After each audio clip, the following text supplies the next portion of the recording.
Hey guys, what's going on? Joe Mills here. Today, we've got a cool video. I'm going to tell you guys some hidden factors to look out for when pricing mowing jobs. Let's get into it.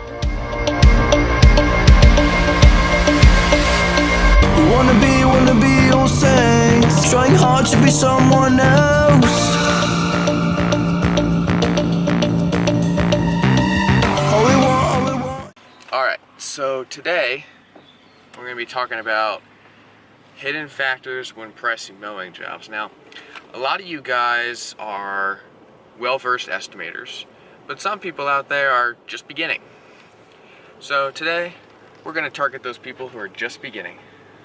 When you guys first walk up to a property, what do you look for? That's the first question you should ask yourself. Are you looking for the right things?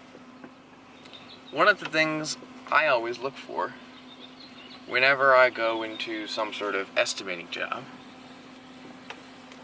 is, are there any gates? This can make a big difference in your productivity, guys. One of the reasons I ask this is because with gates, you know, you might need a small mower to get back there. So if you have a 36-inch walk behind, that's cool. You have a 36-inch standard, that's even better. But if you have a 21, you have to account for that time extra it's going to take you. I went ahead and made a list of some of the things I look for whenever I go to estimate a mowing job. We're going to run through some of these right now. Alright, as I mentioned before, one of the first things I do when looking at a mowing job is check the gates. I always measure the gates, because you can spot a gate and just say, oh, that's a 3-foot gate. I think I could get my 36 through. Just check it, because sometimes it's 34 inches. That's a bummer. And check the location of the gates, because even if there's like a 48-inch wide gate, it could be back on a gravel drive, or it could be tucked behind a tree or something. Just check and see if you think your mower can fit back there. Another thing with access issues is parking. This is big because, as you guys know, most of us, we tow big trailers, we have big trucks. So making sure you know where you can park is also a big access issue. If you have to park far from the property and take the equipment over there, you need to add that time into your estimating. If they have a small wraparound drive on a busy road, chances are if you're servicing it in the middle of the day and the customer's gone, you're going to be able to get in that driveway.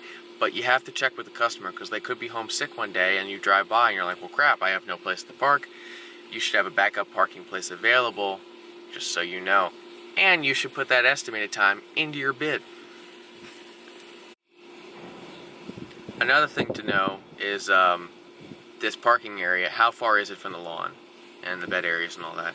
If it's really far away, you also have to estimate that time in to actually get from your truck to the lawn area. I know this might seem really specific to you guys, but estimation is all about time, it's about money, and it's about how much money can you make in that time. Or, you could think of it this way, time is money. Time is money, money is time. This is important when estimating stuff. Next, guys, we're going to talk about pedestrians. So another thing you have to look at when estimating a property is what kind of traffic is it getting? Is there a lot of traffic on the main road? And is there a lot of pedestrian traffic? Now, if you're doing a commercial property versus a residential property, this is going to differ, not just location, but on the type of business or home it is. You could have a really busy family that once the kids get out from school, they're always playing in the backyard. Then you have to service their house in the morning. Or it could be a commercial property where a lot of people are getting in 7, 8 o'clock in the morning. You might want to come later or already be there before that and have done the front entrances where people are going to be coming in. So then you can spend the rest of the time doing the middle and outer areas, being out of people's way. Not so much noise, you know what I mean? So when you walk up to a property, these are things you should look at and you should communicate with the customer. Say, hey, you know, I don't want to come and be a nuisance. I want to make sure that I'm coming at a good time, when it's a good time to service the lawn and it's a good time for you. Now, I understand a lot of you guys have busy schedules and you can't make this work all the time. However, if you show that level of care, that resonates with the customer. Say, wow, oh, okay, so this lawn guy's not just going to come in, mowers blazing, you know, causing a bunch of ruckus. If you show you care and you try to work with them, that goes a long way with the customer. If you guys know for sure that you have a building area that's going to be used heavily at certain times, make sure you get that front entrance done first. Figure that into your bid too. Now, generally, you're just looking at time for total turf areas and total bed areas, but you might want to look at these areas individually and figure that into your bid that way. To go along with what I said about high traffic, check to make sure, especially if you're doing a commercial property, but also residential property, if it's along a busy road and there's sort of an edge thing to do, like, I don't know if you guys have probably seen him, Top Notch Lawn Care. There's in one of his videos, he's edging along a curb along a busy road, and he has to always wait for the cars to go past. I've always wondered, what if he tried to get it done early in the morning? I'm not criticizing him all. I'm just actively wondering if he got it done earlier in the morning, would he have to, wait as long for the cars to go past? Are there as many cars on that road early in the morning? The other thing that goes along with that is safety veer. If you're doing something like that early in the morning, you really need to have your guys wear safety vests. I'm surprised more people don't do it now. So, if there's any high traffic roads involved in the account, make sure you price that out so you can get it done early, and also extra time taken. So if you do figure, well, there's going to be a lot of cars even at 6 in the morning, figure in that time. Figure out the time it's going to take you to edge that, plus the waiting. Another thing I wanted to talk about was water features, whether these be ponds, lakes, dry retention ponds. Figure out your time to mow around that, or if it's included in the maintenance bid. Retention ponds and lakes are more commercial properties, but a customer may have a pond or a pool in their backyard. Figure out the time it takes to trim around that, mow around that. Obviously, you don't want to get clippings in it. You don't want to string trim stuff into it. They might ask you to pick leaves and sticks out of it. Figure out your time for that. Alright, this is a big one. Hills. Not every yard you guys find, you guys want to estimate. Not every yard that you get a bid for is going to be flat. Yards are irregular, they have hills, they have slopes, they have dips. This is one thing you really have to figure your time into. When I was working at Rupert Landscape this summer, and I was working with the estimator there, he told me of a story of another estimator at a different branch who actually didn't bother to go to an account he was estimating at all. He just did it all Google Earth style. And he saw an area at the account, and it was a shopping center, that he thought was completely flat. No, it turned out to be a 20-degree slope. So he had priced it out for a 60-inch rider to do that, when in reality they needed the 52-inch walk behind. That caused like a $2,000 difference in their, I think it was a yearly bid, might have been a 2-year bid, I don't know. But yeah, hills are a big deal. Now, the association that monitors the landscape industry. You guys may be a member, you may not be a member.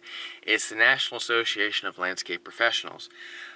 I was looking through their maintenance manual recently when I was preparing for my student career days test, and they say that any slope over 10 degrees should not have a zero-turn rider on it.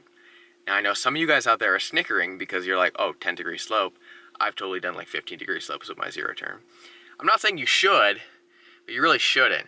So if it's anything more than 10 degrees, you need to price it out for a walk behind, a push mower, a string trimmer, anything along those lines, and figure that into your bid. Figure out how much time it's going to take and account for it. You don't want to mess with hills, guys. Hills are a serious safety hazard to people in the landscape industry, and it's no laughing matter. Figure out your time and do it safely. This one should be pretty obvious, but low-hanging limbs on trees.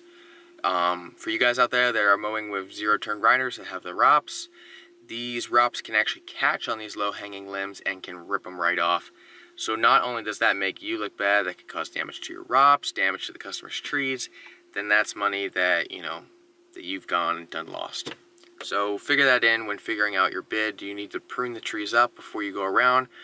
And also if you need to lift the ROPS down when you're going around certain areas. How many bed areas are there? This is important both on residential properties and commercial properties. You don't want to shoot grass into the bed because that looks bad and it takes a long time to clean out. But also you have to figure out your time to trim around it, edge around it, mow around it. So figuring out your time that way for obstacles such as bed areas or tree rings. Figuring out that time ahead of time can put you miles ahead of your competition in terms of actually figuring out how long it's going to take you. Alright guys, and the last things I'm going to talk about are when you pull up to a property, consider weed insects in the turf. If you are able to identify these problems, you should talk to a company out there that only does weed control about subcontracting these services to the potential customer. Not only does this show the customer that you actively care about your lawn, but you actively know about the turf and the different diseases. This can go a long way. Alright guys, I think I've gone through a nice list of stuff you should consider when pricing out a landscape maintenance mow job. Now we're going to go behind and talk about some of the math behind it. Once you've considered all these factors that I've just listed, you've got to figure out how much extra time it's going to take you.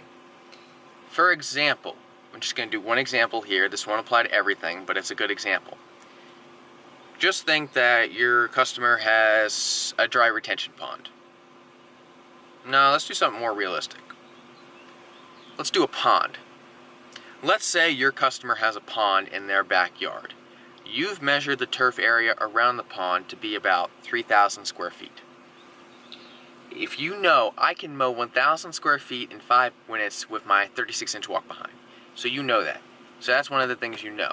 But you want to know how long it's going to take you to mow 3,000 square feet and add in that extra time. So, if it's 1,000 square feet in 5 minutes, how long will 3,000 square feet take? 5 times 3, 15. 15 extra minutes there. And then I'd add on an extra 5 minutes for turnaround time. So you have 20 minutes extra to mow around this pond. Now I'm assuming it's some sort of embankment. That's why I'm adding on this extra time. Actually going through the math is imperative.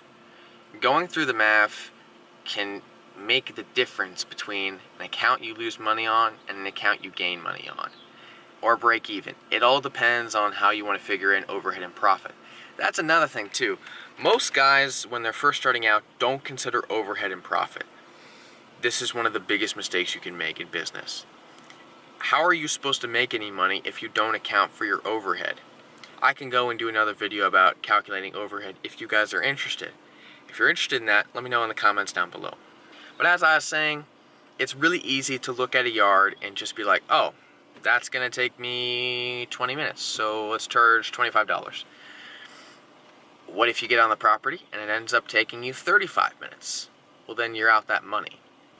So actually doing the math and making sure you're right with your calculations can set you apart from the companies that fail and the companies that succeed.